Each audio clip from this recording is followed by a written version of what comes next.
Welcome to পিয়ারসি foundation. কেমন আছো guys সবাই? তো আজকে আমি এই টেল অফ টু সিরিজ এই নভেলটার একটা গুরুত্বপূর্ণ টপিক বা কোশ্চেন নিয়ে ডিসকাস করব। তো ডিসকাস শুরু করার আগে তোমাদেরকে দুইটা সংক্ষিপ্ত ব্রিফ কোশ্চেন জিজ্ঞেস করি। বলো তো, মিস্টার স্ট্রাইভার তিনি কি বিয়ে করেছিলেন এই উপন্যাসটাতে? 3 সেকেন্ডস ফর ইউ। ওকে, আমি তোমাদেরকে বলে দিচ্ছি, যারা পেরেছো তাদের জন্য তাদেরকে ধন্যবাদ, ওয়েলকাম। যারা পারোনি তাদেরকে ডাবল ওয়েলকাম। ওকে, কারণ তোমরা বেশি মনোযোগ সহকারে শোনো। ওকে, তো এখানে কি মিস্টার স্ট্রাইভার বিয়ে করেছিলেন এবং তিনি একটা ধনী বিধবাকে বিয়ে করেছিলেন, যেই বিধবার 3টা সন্তান ছিল। ঠিক আছে। ওকে, দ্বিতীয় প্রশ্ন, বলো তো ডক্টর ম্যারেটের যে শু মেকিং ইকুইপমেন্ট ছিল সেই ইকুইপমেন্ট কে ভেঙেছিল? 3 seconds for you. Thank you, আশা করছি সবাই পেরেছো। এটা ভেঙেছিল mister Jarvis Lorry and Miss Pross. তো গাইস, আজকে আমাদের আলোচনার বিষয় কি? আজকে আমাদের আলোচনার বিষয় হচ্ছে যে চার্লস ডার্নে এবং সিডনি কার্টন এই দুইটা চরিত্রের মধ্যে compare and contrast. This is very much interesting topic, কারণ এই টপিকটার মাধ্যমে আমাদের লাইফের কিন্তু কিছু ফিলোসফি বাড়বে। ঠিক আছে, এটা হচ্ছে ব্যাপার। অ্যান্ড ওয়ান থিং মোর, তোমরা জানো যে চার্লস ডিকেন্সের কিন্তু প্র্যাকটিক্যাল নলেজ শেক্সপিয়ারের মতো অনেক বেশি ছিল, যেটাকে ব্যবহারিক জ্ঞান বলা হয়ে থাকে, যার কারণে কিন্তু তিনি এত বেশি বিখ্যাত হয়েছেন। তো এইখানে ইন্ট্রোডাকশন তোমাকে you have to create your own introduction, কারণ ইন্ট্রোডাকশন আর কনক্লুশন কিন্তু যদি ক্রিয়েটিভ হয় তাহলে সেক্ষেত্রে ডিফারেন্সটা দেখা যায়। তাছাড়া তো সবাই মোটামুটি কিছু না কিছু পড়েই যাবে, তাই না? ওকে, তাহলে ইন্ট্রোডাকশনটা নিজের মতো করে সৃষ্টি করে নাও, 3 to 5 সেন্টেন্সেস। ওকে, অ্যান্ড আমরা এখন তাহলে আলোচনায় চলে যাই। তাহলে কম্পেয়ার বলতে কি বুঝি? কম্পেয়ার বলতে আমরা এটা বুঝি যে কোন কোন দিকে মিল আছে, আর যদি আমরা বলি কন্ট্রাস্ট তাহলে আমরা এটা বুঝি কোন কোন দিকে মিল নাই। তাহলে মিলের বিষয়গুলো আমরা আগে প্রথমে নিয়ে আসি। তো ফার্স্ট অফ অল, যদি মিলের বিষয় নিয়ে আসো তাহলে যেটা আসবে সেটা হচ্ছে সেম অ্যাপিয়ারেন্স। কি আসবে?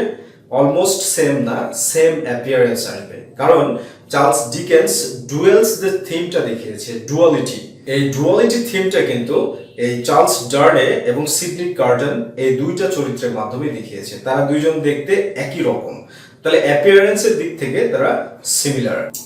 এবার তুমি যদি সেকেন্ড পয়েন্ট নিয়ে আসো তাহলে কি হবে? দে আর দ্য সিনসিয়ার লাভার্স। তারা এই বিষয়টাও কিন্তু প্রচন্ড পরিমাণে মিল আছে, কারণ তারা দুইজনই সিনসিয়ার লাভার। কিভাবে সিনসিয়ার লাভার? আমরা নভেল থেকে জেনেছি যে একই সাথে 3জন ব্যক্তি লুসি ম্যানেটের প্রেমে পড়ে, এই চার্লস ডার্নে, সিডনি কার্টন এবং মিস্টার স্ট্রাইভার। এবং এখানে কিন্তু 3জনাই লুসিকে 3ভাবে প্রপোজ করে এবং তার সাথে কথাবার্তা বলে। কিন্তু এই সবচেয়ে বেশি ভালো যে কথা বলে সেটা কিন্তু সিডনি কার্টন এবং চার্লস ডার্নে। সিডনি কার্টন তার ভালোবাসার প্রতি এত বেশি পরিমাণে যত্নশীল যে লুসির জন্য সে যে কিছু মানে হোয়াটএভার যা আসুক জীবনের সামনে নিজেকে স্যাক্রিফাইস করে দিতে হলেও সে দিবে, এই কথাটা কিন্তু লুসিকে বলে সে, এবং পরবর্তী কিন্তু সেটা দেখিয়েছে। আর চার্লস ডার্নে বলে যে আমি তোমার জন্য সবকিছু করতে পারি, সেও নিজেকে স্যাক্রিফাইস করতে পারে। কিন্তু ডিফারেন্সটা হচ্ছে এখানে ডিফারেন্স নিজেকে স্যাক্রিফাইস করতে পারে, কিন্তু এখানে চার্লস ডার্নে কি করেছে যে লুসিকে এটা বুঝিয়েছে যে লুসি, আমি তোমাকে কখনো তোমার বাবা থেকে আলাদা করব না। এটা একটা এক্সট্রা আউটপুট ছিল চার্লস ডার্নের, এজন্য চার্লস ডার্নেকে কিন্তু লুসি ফেভার করেছে। এবার পরবর্তীতে যদি তুমি যাও তাহলে যেটা পাবে সেটা হচ্ছে প্যাশন অ্যান্ড কম্প্যাশন। এই চার্লস ডার্নের মধ্যে প্যাশন এবং কম্প্যাশন এটা সিমিলারিটি রয়েছে, কারণ যখন প্রেমে পড়ার বা প্রেম করার মুহূর্তে যখন একজন আরেকজনের শত্রু হয়েছিল তখন কিন্তু একজন আরেকজনকে গালিগালাজ করতো। ঠিক আছে, যে তোকে আমার পছন্দ হয় না, আই হেট ইউ, তুই কি জন্য আমার চোখের সামনে আসিস, এরকমটা হয় না? হয়, একাধিক ক্যান্ডিডেট থাকলে, সুইটার থাকলে এরকম হয়। ঠিক আছে, যে সমস্ত মেয়েদের আছে তারা বুঝবে, আর যে সমস্ত ছেলেদের আছে তারা কিন্তু আরো ভালোভাবে বুঝবে। তবে দোয়া করি কারোই যেন এরকম না থাকে। This is very much confusing and you can say this is a dilemma. Okay, তো এরকমটা হয়। তো তারপরে যখন বিয়েটা হয়ে গেল লুসি এবং চার্লস ডার্নের মধ্যে, এবং তারা যখন ওয়েলস থেকে 9 দিন হানিমুনে 9 দিন তারা যখন ওয়েলস থেকে 9 দিন হানিমুনের পরে ফিরে আসলো, তখন কিন্তু সিডনি কার্টন তাদেরকে ওয়েলকাম জানিয়েছে এবং চার্লস ডার্নে এক কথায় কিন্তু ক্ষমা করে দিয়েছে। এই বেসিক্যালি 3টা পয়েন্ট সিমিলারিটির দিক রয়েছে। এই বেসিক্যালি 3টা দিক সিমিলারিটি রয়েছে। এবার আমরা যদি ডিসিমিলারিটি দেখে যাই তাহলে দেখতে পাবো সেটা হচ্ছে বার্থ। বার্থের ক্ষেত্রে ডিসিমিলারিটি রয়েছে, কন্ট্রাস্ট রয়েছে। কেন কন্ট্রাস্ট রয়েছে? কারণ চার্লস ডার্নে হচ্ছে একজন হাইবার্ড পিপল, অর্থাৎ হাই ক্লাস পিপল, আর সিডনি কার্টন হচ্ছে লো বার্ড পিপল বা লো বার্ড পার্সন। কি জন্য? কারণ চার্লস ডার্নে কোন ফ্যামিলির? মনসেনিয়ার, সে হচ্ছে মার্কোয়েস। আর সিডনি কার্টন কি? সিডনি কার্টন জন্ম অবস্থা থেকে ইতিম, সে নিজের চেষ্টায় ফ্রান্স থেকে পড়াশোনা করে ব্যারিস্টারি পাশ করে তারপরে কিন্তু সে নিজের জীবনটাকে যাপন করছে। But on the other hand Charles Darnay কিন্তু উচ্চবিত্ত ফ্যামিলির একটা ছেলে। এই যে ডিফারেন্সটা, ঠিক আছে, এটা হচ্ছে একটা ব্যাপার। কিন্তু মানুষের মধ্যে যখন সিম্প্যাথি আর কম্প্যাশন থাকে তখন কিন্তু ব্যাপকভাবে মানুষ কি হয় বা একে অপরের প্রতি রেসপন্সিবল হয়, অ্যাকাউন্টেবল হয় এবং নিজের লাইফটাকে বিউটিফুল এবং অন্যের লাইফটাকে বিউটিফুল করার কিন্তু চেষ্টা করে। এখানে তোমাদেরকে আমি একটা কথা বলি, প্যাট্রিয়টিজম এই শব্দটা দ্বারা কিন্তু আমরা বুঝি ফিলো কান্ট্রিম্যানের প্রতি সিম্প্যাথি থাকা। আজকে আমাদের দেশে এটা নেই, আমরা শুধু নিজেদেরকে নিয়ে ব্যস্ত আছি, আমি চাই আমি চাই আমি চাই আমি চাই, লাইক দ্যাট। এরপরে ডিসিমিলারিটি যেটা, সেটা হচ্ছে manners and behaviour. Manners and বিহেভিয়ারের ক্ষেত্রে তুমি যদি আসো তাহলে যেটা দাঁড়াবে সেটা হচ্ছে চার্লস ডার্নের ম্যানার অ্যান্ড বিহেভিয়ার সিডনি কার্টনের চাইতে ভালো। কারণ সিডনি কার্টন একজন অ্যালকোহলিক পার্সন, একজন তিনি মদ পান করে থাকেন আর সব সময়ের জন্য মদ নিয়ে পড়ে থাকেন। কিন্তু এখানে ইম্পর্টেন্ট ব্যাপার দেখো, একজন মদ্যপ ব্যক্তি একটা নিরপরাধ লোককে কিন্তু দেশদ্রোহিতার মামলা থেকে বাঁচিয়েছে। এবার যদি তুমি ডিসিমিলারিটিটা দেখো বা কন্ট্রাস্ট যদি দেখো তাহলে দেখতে পাবে সেটা হচ্ছে যে চার্লস ডার্নে ইনি একজন ইমিগ্রেন্ট, দুই জায়গাতেই কিন্তু সে ইমিগ্রেন্ট পরিণত হয়েছে। চার্লস ডার্নে 1775 সালে প্যারিস থেকে লন্ডনে চলে আসে এবং এখানে সে ইমিগ্রেন্ট। কিন্তু এখানে ব্রিটিশ সরকার বা স্পাইরা কি দাবি করেছে যে সে হচ্ছে টপ সিক্রেট গুলো লিক করছে আমেরিকান রেভলিউশনের সময় আমেরিকার কাছে এবং হচ্ছে ফ্রান্সের কাছে ব্রিটেনের টপ সিক্রেটস গুলো লিক করছে। এই কারণে তাকে কিন্তু একবার 1780 সালে লন্ডনের বিচার কাষ্ঠে দাঁড়াতে হয়। একটা দেশদ্রোহিতার একটা মামলা ছিল, ট্রিজন যেটাকে বলা হয়ে থাকে। এরপরে বিষয়টা কি আসতেছে যে এখানে কিন্তু সিডনি কার্টন তাকে কিন্তু সেভ করে। এই ইনফরমেশনটা মাথায় রাখবে, সিডনি কার্টন কিন্তু চার্লস ডার্নের অপোজিট লয়ার ছিল না, ঠিক আছে, বরং চার্লস ডার্নের যে লয়ার ছিল সে হচ্ছে মিস্টার স্ট্রাইভার, আর এই মিস্টার স্ট্রাইভারের অ্যাডভাইজার হচ্ছে সিডনি কার্টন। আর এরা দুইজন যখন থেকে একসঙ্গে কাজ করা শুরু করেছে তখন থেকে তারা প্রত্যেকটা কেসই জিততে থেকেছে। ওকে, তো এখানে সিম্প্যাথেটিক বিষয় কোথায় আসছে যে চার্লস ডার্নেকে বাঁচালো সিডনি কার্টন, কত সুন্দর একটা পয়েন্ট।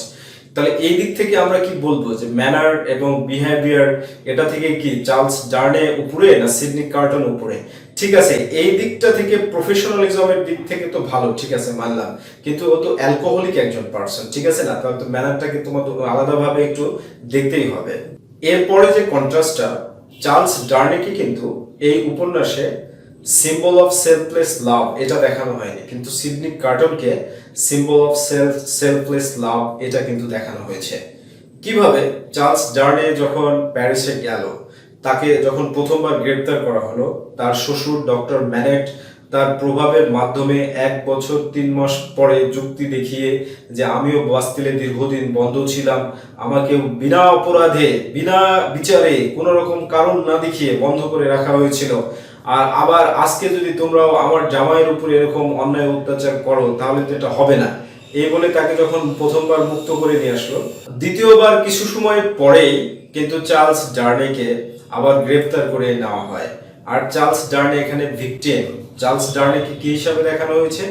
ভিকটিম হিসাবে দেখানো হয়েছে। আর আর সিডনি কার্টনকে সিম্বল অফ সেলফলেস লাভ হিসাবে দেখানো হয়েছে। দ্বিতীয়বারের ঘটনার পুরো বিস্তারিত বিষয়টা জানো, কি কারণে ফাঁসিয়েছে ম্যাডাম ডিফার্সটাকে আমি লেকচারে আগে বলেছি, ওগুলো তোমরা দেখে নিবে, যে ক্রিটিক্যাল কনসেপশন আমি বলে দিয়েছি, এগুলো সবগুলো দেখে নিবে, সামারিতে বলেছি, দেখে নিবে, তাহলে পুরো কনসেপশনটা ক্লিয়ার হয়ে যাবে। তো এখানে যখন চার্লস ডার্নেকে মৃত্যুদণ্ড দেওয়া হলো, আর চার্লস ডার্নেকে মৃত্যুদণ্ড দেওয়ার আগে সে কিন্তু স্বচক্ষে দেখেছে 1100 জন মানুষকে গিলোটিনে কিন্তু জবে করা হয়েছে, হত্যা করা হয়েছে। আর যেদিন তার বিচারটা শুরু হয় সেদিন কিন্তু তার সিরিয়াল ছিল 23 নাম্বার, ঠিক আছে। তো এখানে পয়েন্টটা যেটা সেটা হচ্ছে যে তাকে তো মৃত্যুদণ্ড দিয়ে দেওয়াই হলো, এবং এখানে তাহলে কি হবে, নভেলটার পরিস্থিতি কি দাঁড়াবে? তখন সিডনি কার্টন কি করলো, লুসির কাছে গেল এবং তাকে বললো যে আমি আমার ভালোবাসার জন্য সব কিছু করতে পারি, আমি যাকে ভালোবাসি তার জন্য কিন্তু আমি সব কিছু করতে পারি, এই জন্য তোমাকে আমি অবশ্যই অবশ্যই তোমার হাজবেন্ডকে তোমার কাছে ফিরিয়ে দিব। আর এর ফলে কি হলো যে সিডনি কার্টন চার্লস ডার্নের অবস্থানটা নিল। কিভাবে নিল দেখো, এই উপন্যাসে বা এই নভেলটাতে কিন্তু চার্লস ডার্নে গাইস কখনোই জানতে পারেনি যে কিভাবে বেঁচেছে। কারণ সিডনি কার্টন যখন চার্লস ডার্নের স্থলাভিষিক্ত হয় তখন কিন্তু স্যালমন প্রোজ, যে যার অপর নাম হচ্ছে জন ভার্সার, এর সাহায্য নিয়ে তাকে কিন্তু অজ্ঞান করে দেওয়া হয়েছিল কেমিক্যাল দিয়ে। আর ওই অজ্ঞানরত অবস্থায় তাকে জেলখানা থেকে, সেই জেলখানাটার নাম হচ্ছে লা ফোর্স প্রিজন, মনে রাখবে লা ফোর্স প্রিজন, এই লা ফোর্স প্রিজন থেকে তাকে বের করে প্যারিস থেকে লন্ডনের উদ্দেশ্যে পার করে দেওয়া হলো। আর সিডনি কার্টন কিন্তু ওই অবস্থাতে তার অবস্থানটা নিল, অর্থাৎ চার্লস ডার্নে জানতেই পারলো না সে কিভাবে বাঁচলো। এটা একটা কমপ্লেক্সিটির মাধ্যমে, মানে চার্লস ডিকেনের যে ক্রিয়েটিভ জিনিয়াস সেটার মাধ্যমে কিন্তু নভেলটা তিনি সমাপ্তি ঘটালেন। তো এই কম্পেয়ার এন্ড কন্ট্রাস্ট গুলো তোমরা সুন্দরভাবে যদি প্রেজেন্ট করো, then you will get sufficient marks and have a good day.